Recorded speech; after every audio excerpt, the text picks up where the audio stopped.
Before this video begins, I'll be talking about the series first, and then the movie, the end of Evangelion, later. Also, spoilers, LMAO. Why is Shinji the way he is? Thinking about this seriously, the reason he is the way he is because of a lack of parents, of those figures and that every person's supposed to have in their life. The hole that was left in his heart caused by his, deceased mother and his absent but yet looming figure of a father.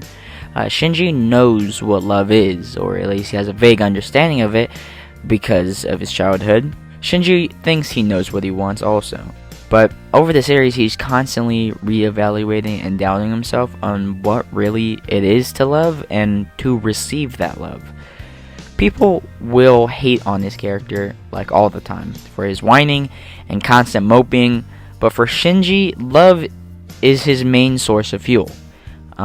When you're running on empty, it can be really hard to go on life, especially when you're saving the world, I think people aren't giving him enough sympathy here, at least in the series.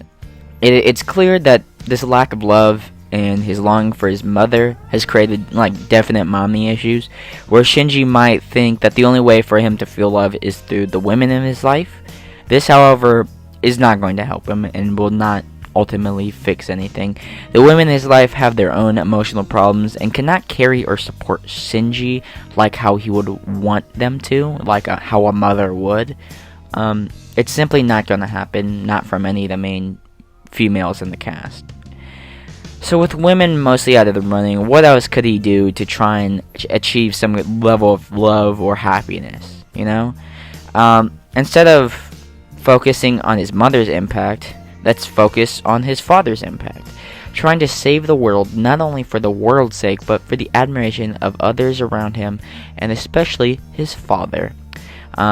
He seeks and looks for the approval of his father just so he can feel good, because he thinks that might be what he needs to be happy, to finally feel that love. He starts to crack on this, though, thinking it's selfish to save the world only for the approval of other people. So, for a minute after this point, Shinji is kind of in a limbo. He's trying to do what he can. He's trying to be the best person he can be, try and be strong, try and go out there, whatever, but ultimately, he still feels worthless and alone in this world and in his life, until this guy shows up. I don't even really know how to say his name properly, so they call him this guy. This guy basically gives him undivided attention and loves Shinji, unless you're watching the Netflix dub. Despite him, Shinji being straight up until this point, I think Shinji really has to consider his sexuality in this moment of just feeling genuine love and affection from another person who isn't even a woman. But in that moment, it doesn't even really matter that he's a man. It just matters that someone loves Shinji, and it makes him feel good. It makes him feel a connection to another human being. He thought it was another human being, but you know what I mean. Then, of course, this happens. At this point, Shinji is broken, and he is desperate for love, ignoring the confusing ending and just working with what we got from that series, because I think the ending of the main series can be interpreted in a lot of ways, but I'm gonna kind of vaguely skip over that, and we're gonna go into the end of Eva now. But before that, let me just say, at this point, again, I can sympathize a lot with Shinji. To me, I felt a strong love in my childhood that was quickly taken away from me. Knowing what real love is then, and then having to live the rest of your life without it, is torture for both me and for Shinji. Personally, I had lost my grandmother, and I'm very open about that, and that impacted me in a big way. And clearly, it's very similar for that with Shinji, who lost his mother. Now, when looking at the end of Eva, we can see how the death of that guy who tried to love him has affected him. I can relate to how Shinji tries to find his happiness with ways people see as acceptable with a partner, with friendship, or, playing the hero or being the good guy, virtual signaling. That doesn't really fit there, but you know what I mean. But these things are mostly fleeting love, and when you want genuine, real connection, it's really hard to get anything lower than that, because to someone like Shinji or to someone like me, it feels like it's almost nothing. You want to relive that real connection, but you're not gonna find that in day-to-day admiration from other people. You have to try and seek out deeper relations and connections in meaningful ways, sometimes within yourself and sometimes in existential forces. So now, thinking about this and thinking about Shinji within the series, now when we look at the end of Eva, we can see how the death of this person who tried to love him has affected him. At this point, Shinji just wants to feel better in any way imaginable, including lust. Now, I won't talk in detail about this scene, and no, I wouldn't go this far, and I don't really sympathize with why he did this, but it doesn't mean that I don't kind of understand. Now, when you have zero love in your heart, it can seem like a good idea to substitute it with lust, whether it be pleasuring yourself or making love. Of course, it's not going to fill that hole, but as we can see with Masato, people will still try to do that regardless. Who shows their love and gets their love in a lustful, body-driven oriented way. A good way to put it is, while writing this script, I went and I got under my bed covers. I was in the living room, I came in my room, I got under my bed covers, expecting something warm and cozy on the other side of that blanket, but for some reason, my room was rather cold.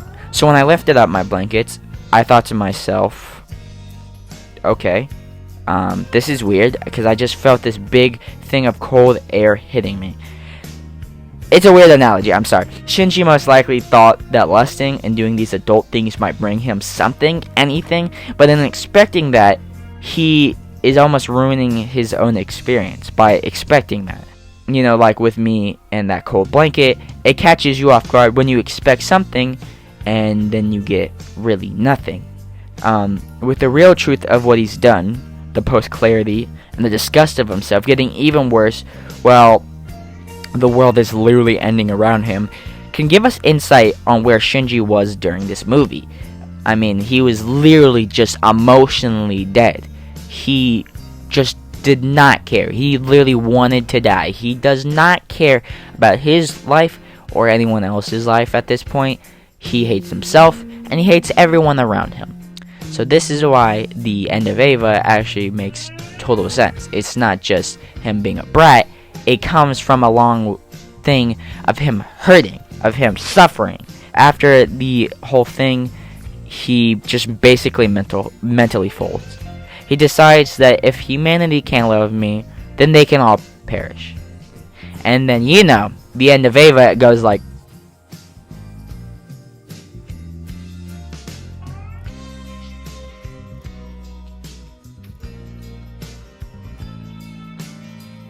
in the end of Eva, I really stopped relating to Shinji as much. Although I still understand his motives, I've heard people tell me that in a heartbeat they would kill all of humanity. They would literally just live in a world where it was just them and just a significant other, just to try and feel that undivided love and attention. Now, people are constantly seeking love and constantly seeking validation, but that does not excuse the horrible things that Shinji or anyone else in this world would do in pursuit of those goals.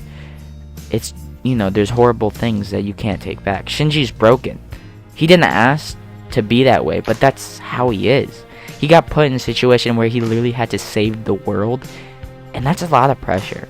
Shinji was put into this at a young teenager age with all these parental issues, and was seen and it was told that you need to be the savior of the world.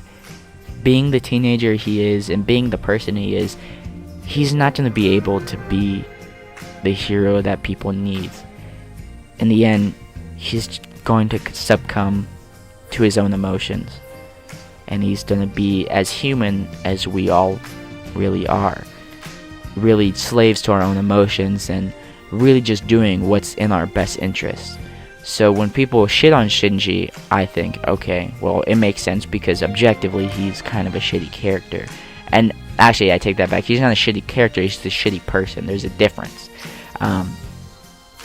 He's a shitty person, and he basically wiped out everyone just because, he's sad. But if we were put in the same situation, would it not as easily happen to us? I mean, without love in the world, wouldn't we all succumb to our worst emotions?